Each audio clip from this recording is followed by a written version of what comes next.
Minnesota has the tools at its disposal to accomplish many of the goals professed by some of those who want to take a more federalized approach to health care.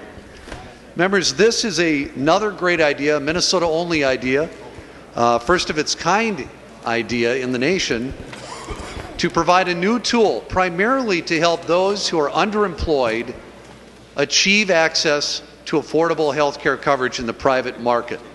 It would be a very big change in the way people get health coverage.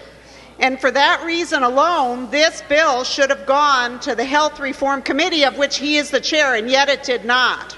So he took a bill that he had from last session that was in conference, and then in the middle of the night came in with this delete all, which has not been debated fully, has not been debated on this floor as a bill, and put it into this other bill as a delete all. And so this is something that none of us should accept, whether we think this is good policy or not. This is not the way we should be working.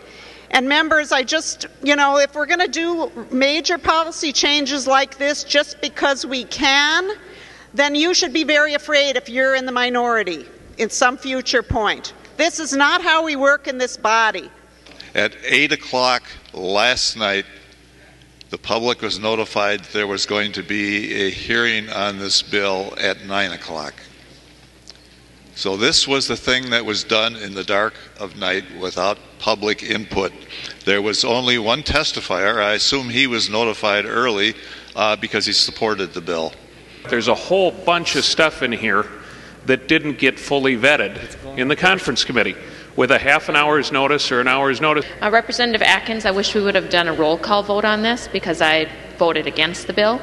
I have many concerns about this bill, and so we'll see where it goes from there. Would that allow for payments to a health insurance exchange under Representative Gottwald's bill and therefore endorse the Affordable Care Act?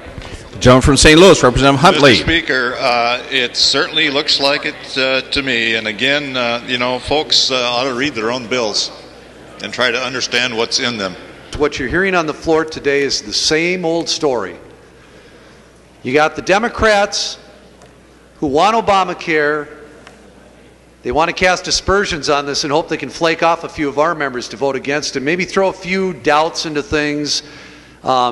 They've made suggestions that somehow something that hasn't even been imposed yet, they've made hypothetical assumptions that somehow existing federal tax law is suddenly going to apply under some hypothetical circumstance under which something may or may not be applied, may or may not be adopted.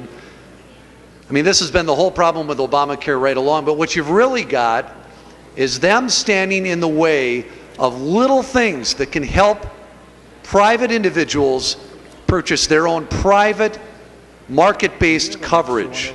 Consumer empowerment scares the heck out of the Democrats who want to see Obamacare. A lot of the ideas in the Affordable Care Act came from Minnesota and other states that are doing things that were working well. And in fact, a lot of the ideas, like an insurance exchange itself, were Republican ideas that Republicans supported before they decided that it was Obamacare and they had to be against it. Gautier votes no. There being 69 ayes and 60 nays. The bill is repassed as amended by conference and its title agreed to.